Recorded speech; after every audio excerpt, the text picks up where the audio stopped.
ನಮ್ಮ ಭಾರತ ದೇಶದಲ್ಲಿ ಭಾಳ ದೊಡ್ಡ ಮಾರ್ಕೆಟು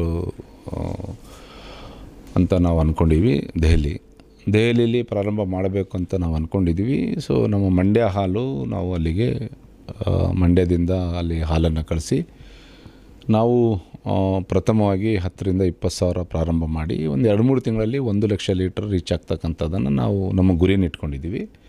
ಸೊ ಅದ್ರ ಜೊತೆಗೆ 1 ವರ್ಷದಲ್ಲಿ ನಾವು 2 to 3 ಲಕ್ಷ 4 ಲಕ್ಷ ಹೆಚ್ಚು ಕಡಿಮೆ 5 ಲಕ್ಷಕ್ಕೆ ನಾವು ಗುರಿಯನ್ನು ಮುಟ್ಟುವಂಥ ಒಂದು ನಿಗದಿಯನ್ನು ಮಾಡ್ಕೊಂಡು ನಾವು ಪ್ರಾರಂಭ ಮಾಡಿದ್ವಿ. ಮೊನ್ನೆ ತಾನೇ ನಮ್ಮ ರಾಜ್ಯದ ಜನಪ್ರಿಯ ಮುಖ್ಯಮಂತ್ರಿಗಳಾದಂಥ ಸನ್ಮಾನ್ಯ ಸಿದ್ದರಾಮಯ್ಯ ಸಾಹೇಬರು ಅವ್ರನ್ನ ಕರೆದು ಸೊ ಅವರ ಅಮೃತದ ಹಸ್ತದಿಂದಲೇ ನಾವು ಅದನ್ನು ಪ್ರಾರಂಭವನ್ನು ಮಾಡಿದ್ದೀವಿ. ಖಂಡಿತ ನಾವು ಅಲ್ಲಿ ಏನು ನಮ್ಮ ಗುರಿ ಏನು ನಾವು ಅಂದ್ಕೊಂಡಿದ್ದೀವಿ ಅದನ್ನು ಮುಟ್ಟುವಂಥ ಕೆಲಸವನ್ನು ನಾವು ಮಾಡ್ತೀವಿ. ಈಗ 10,000 to 11,000 ಲೀಟ್ರಿಗೆ ನಾವು ಮುಟ್ಟಿದ್ದೀವಿ.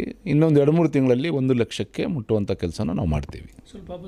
ಯಾವುದರಲ್ಲಿ ಇಲ್ಲ ಕಾಂಪಿಟೇಷನ್ನು, ಎಲ್ಲದರಲ್ಲಿ ಕಾಂಪಿಟೇಷನ್ ಇದೆ. ಯಾವುದರಲ್ಲಿಲ್ಲ ಕಾಂಪಿಟೇಷನ್ ಇದ್ದೇ ಇರುತ್ತೆ. ಅದೆಲ್ಲ ನಾವು ಮೆಟ್ಟಿ ನಿಲ್ತೀವಿ. ಕಾಂಪಿಟೇಷನ್ ಇದೆ ಅಂತ ನಾವೇನು ಹೆದರ್ತೀವ? ಸೊ ನಮಗೆ ಗೊತ್ತಿತ್ತು ಇವೆಲ್ಲ ಆಗುತ್ತೆ ಅಂತ ಗೊತ್ತಿತ್ತು. ಆದರೂ ಕೂಡ ನಾವು ಭಾಳ ಕಷ್ಟದ ಕೆಲಸ, ವೆರಿ ಟಫ್ ಜಾಬ್ ಅಂತ ಅಂದ್ಕೊಂಡಿದ್ದೀವಿ ನಾವು. ಆದರೂ ಕೂಡ ನಾವು ಪ್ರಾರಂಭ ಮಾಡಿದ್ದೀವಿ. ಸೊ ಅದಕ್ಕೆಲ್ಲ ನಮ್ಮ ಅಧಿಕಾರಿಗಳಿದ್ದಾರೆ, ಕೆಲಸ ಮಾಡ್ತಾರೆ. ಅದನ್ನು ಬಿಸ್ನೆಸ್ ಅಂದ ಮೇಲೆ ಕಾಂಪಿಟೇಷನ್ ಇದ್ದೇ ಇರುತ್ತಲ್ಲ.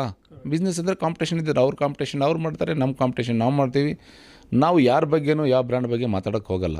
ಈಗ ನೋಡಿರಿ, ಈಗ ಅಲ್ಲಿನ ಗ್ರಾಹಕರು, ಡೆಲ್ಲಿನ ಗ್ರಾಹಕರು ಇವತ್ತು ನಮ್ಮ ಹಾಲನ್ನು ಗುಣಮಟ್ಟದಲ್ಲಿ ನಮ್ಮ ಹಾಲನ್ನು ಒಪ್ಕೊಂಡಿದ್ದಾರೆ.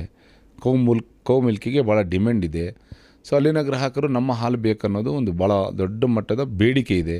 ಸೊ ಹಾಗಾಗಿ ನಮ್ಮ ಕೆಲಸವನ್ನು ನಾವು ಮಾಡ್ತೀವಿ. ನಾವು ಯಾವುದೇ ಬ್ರ್ಯಾಂಡ್ ಬಗ್ಗೆ ಮಾತಾಡೋಕ್ಕಾಗಲಿ, ನಾವು ಯಾರಿಗೆ ಕಾಂಪಿಟೇಷನ್ ಇದ್ದೇ ಇರುತ್ತೆ.